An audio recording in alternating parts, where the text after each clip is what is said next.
Kabalo mo unsay struggle sa mga inahan sa tinud anay. Kasagara sa mga kababayen og mga inahan karon. Perminti gyud na sila ulahi sa tanang butang. Sama sa. Mopalit ka og mga butang. Mm. Kasagara ang mga bag-o dito gina sa anak. Ipalabi, ang bana, ipalabi. palaba ang bana. Usahay ang asawa ang inahan. Okay na lang gyud taon. Unang ang duster usahay 6 months ay di pa gyud taon napulihan. Napagisi ang kilid. Oh, kana mag-birthday. Oh. Kasagara ang maggusto magpabungga ang anak. Oh. Sunod ang amahan. Oh. Kasagara ang mga asawa, ang mga Bantog mga lang. kababinan mo ang yun nga. Bantog lang. Bahalag simple lang ko, bahalag luprit lang ko spaghetti. Bantog lang birthday nimo tagura ka buklitson. Sug silingling di gyud nimo litsunan. Dili tama. Wala man inood mga diri nga ipasa man nimo diri sa kuha. Og even sa serbisyong medikal. Kasagara mga kababayenan, mas priority nila ilang mga anak. Magsakit, anak. Ang bana, naigibati ka ipa-check up. Di. Ipa-check up na. Asawa. O, ang asawa, Pagtuob lang niya. usahay mo ingon lang nga, ay pahilot lang ni. O, kuha lang. Ano na kay? Usahay mag-check ang asawa mo magunaw na sa budget. Usahay magunaw na nga, dili ang importante anak. Perminti luoy yun. Ano mo Tayo kalimti. Uy, nawa tayo lang ni kon. Ano man kus balay? Ako'y maghilot sa akong asawa. Mo nang kasagara, mo na yung may tabo. Maulay perminti ng mga kababayanan. Mo nang mo ginay akong unag yung nga plataporma. Ay kalimti pon. Mga kagahi, ang nindot ani kaning Capitol University, dunay may balita kalabot sa serbisyong medikal para sa mga kababayanan. Malaban. Oo. Subay ni ini ato sang isgutan ni kauban natong usa ka gwapa nga doktora. Mo nang ko sa mga maligo gyud ka karon kay ang atong guest gwapa nga doktora. Every 3 hours ko gakaligo. Mo galing. Kauban nato karon si Doktora Kate Pimentel, usa ka radiologist. Doktora, good morning. Beautiful Hi, good morning. Yan. Good morning, Sir Bernie. Wherever. Dali. Gandang dilag. Hey, puso ko yung nabihan. Good morning, Doktora. Doktora, ikaw ba morning person bagyog ka o tungod lang gyud aning gahi ni bay mo nang sayo ka karon? Dili, morning person. Yun. Yan. Doktora, ay kadlo ka niya akong partner kay dili ni si Art. Mo ni si Lito Inglesero. Ang suspect sa mga taxi driver, ma'am. Ga-choosy yung mga pasahero. Bitaw, doktora, ako ning gisgutan kay tinuod ba ko doktora nung nga kasagara yun no. Basta mga kababayenan galing kay Simpiminti ulay gyud na sila no kay priority gyud perminti ang mga anak. Perminti gyud iprayo ang bana. Boring anak gyud perminti dok no. Oo. Sakto rin ka, Sir Bernie. Actually, naagim ni mga pasyente, no? Especially sa breast imaging center. Ang mga babae anak na sa among center, nanay grabe nagipambati. Correct, tama. So mintras wala pa dili pa kayo kuan dili pa ni anaon ra man gud wala ra ni kuan na ni mo nang maabot sa panahon na ni grabe na ayan na magpa-check up wala wala na ulahin na ang tanan. Ma'am. Okay. For some reason na ilang gina-priority sa ilang Correct. pamilya, ilang lain na relatives instead sa ilaha. Ideally ba, doktora, unsa bay dapat gyud ka nang kapila bagi ka magpa-check up ang usa ka babae? Well, Sir Bernie, naatay duha na tawag na test, no, na ay initial screening o na ay kaning diagnostic. Kanang mga screening mo nang walay gipambati. So mo nang gina-recommend na mo, for example sa mammography, we recommend na yearly. Okay, yearly. Mammogram. Nabay age ana nga doktora, nabay age ana nga dapat pagingani na nga age medyo dapat kuan na gyud ingani na ang pagpa-check up. Yes, meron na atay recommendation no 40 years old above. But in some cases, especially kanang taas gyud og risk, family history, particularly for breast cancer, may uban na mo start earlier but should not be earlier than 30 years old. So kanang naigipambati, no, munang pwede sila magpakonsulta din sa ilang doktor para matagaan din og insakto na test. Yon. Mo ba ning gitawag nato? Pasensya do kay puro pug may mga laki during dagko. Mga inosente para lang pud makabalo po ni silito po no. Inosente magud miya na dok. Kani ba kani about kaning mammography. Kani unsa ba ni ka importante ni dok? So ang mammography no usa ni siya sa breast imaging na mga test. So mura ni siya X-ray sa breast, Sir Bernie. So, muna siya ang gina-recommend good for screening sa breast cancer. Okay? For everyone's information, ang breast cancer ang pinaka-top 1 na my most God. common cancer sa babae. Mm. Now, in both female and male, Mm. ikaduha kauban na siya sa lung cancer, which is common sa mga lalaki. So that's why sige gyud ni og kanang encourage, sige mag-invite Mm. mga babae karon na to be aware, have that self-awareness sa atong mga breast, no? Para at least dili ta maghulat na naatay gibate. Kailangan- Nabatay mo rin initial ana nga pwede na to buhaton like kung napalanta sa balay para at least medyo nabatay makuha. I remember before naman na yung mga pinaana nga na sila i-touch dapit nga tanawon nila nga kuan. Kana ba effective pa ba gyapon na para aya pa rin kumingon umurag na something kailangan ako magpa-check up.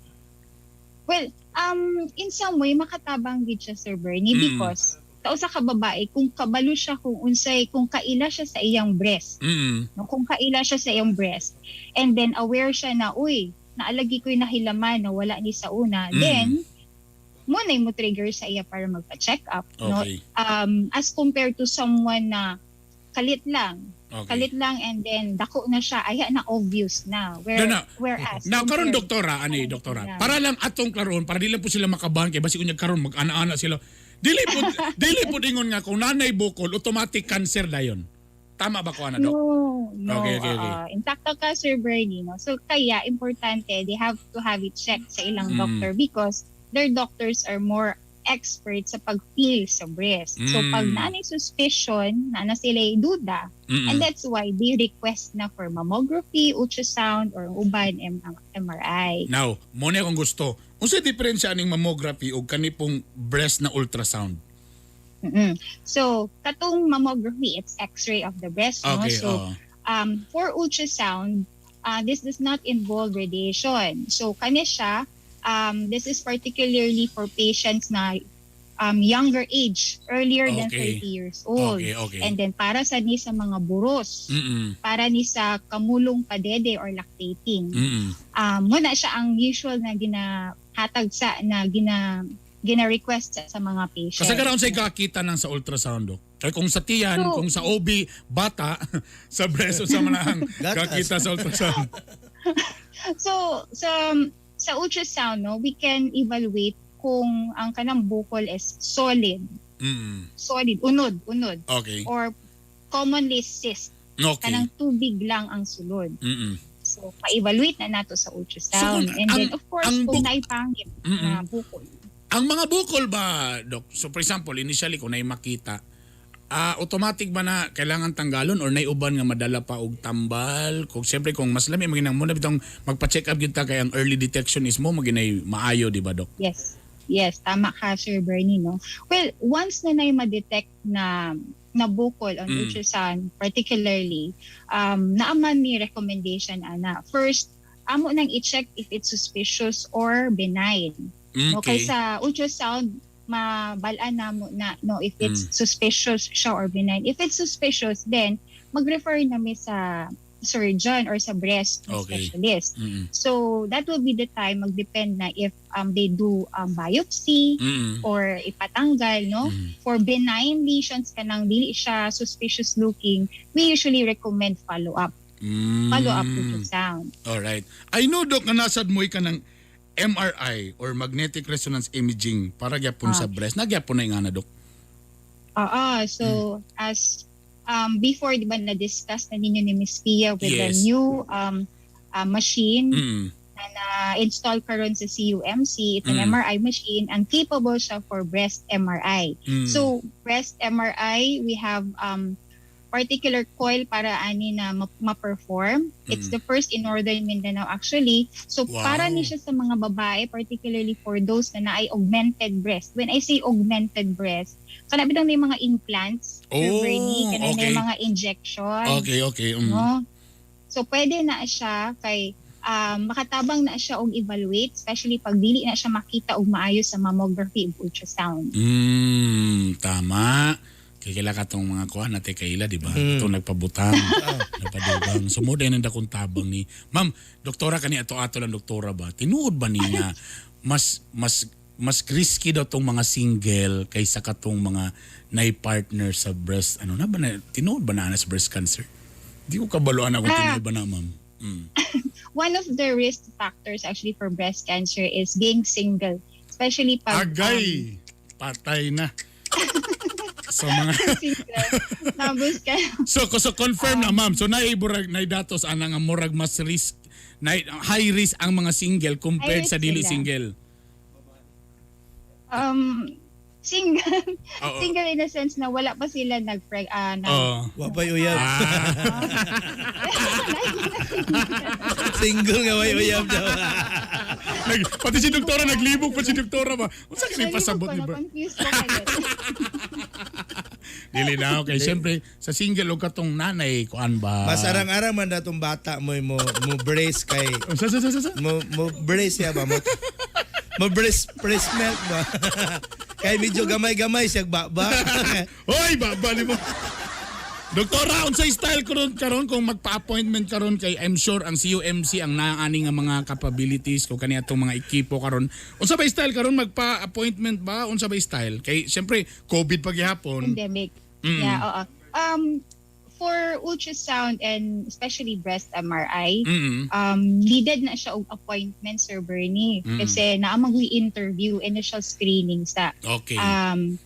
during this pandemic man said we made sure na we're following the minimum yung mga health protocols so para safe sa atong mga patients Okay. na mag-undergo sa procedure inside. Kailangan ba sila mo ana gid ya magpa-sa unanay mga online lang? Pwede ba mag-initial online lang muna dayon kuan or kailangan gyud mo adto gyud sa hospital? They could have it on through phone call. Okay. Phone call, pwede sila manawag sa mga designated na cellphone numbers sa CUMC Radiology Department at saka sa CT-MRI Complex. All right, very good. Doktora, unsay imong mensahe sa atong mga kagahi nga naminaw karon? Especially to the ladies no sa tanan nagapaminaw karon no in breast cancer mo ra gyud importante. Early detection saves lives. Early detection is for your protection. Early detection can cure. So, let us be aware, have that self-awareness atong mga breasts and follow the recommendation, follow atong mga advice sa doctors, no? And have yourselves checked. No? Alright. Naana tay mga machines available in our city, particularly sa Capital University Medical Center. Wow. Hello ko, pang-regard sa lang media ma'am sa CUMC o sa inyong tanan diya ma'am. And again, atong klaro na dili, basin yung matense unya sila, dili automatic pag naibukol, cancer agad. Dili. And again, atong iutro, mas may ginang early ninyo nga magpa-check, Pa-check up. ay mo kadlo kay early detection can save lives. Namino ka to lang. Yes, Sir Bernie. Maghimo na do na kung an karon cancelled life. Can save life. Thank you very much, Doktora Thank Kate you, Pimentel, thank you po. atong Thank you. radiologist. Thank Thank you very you. much.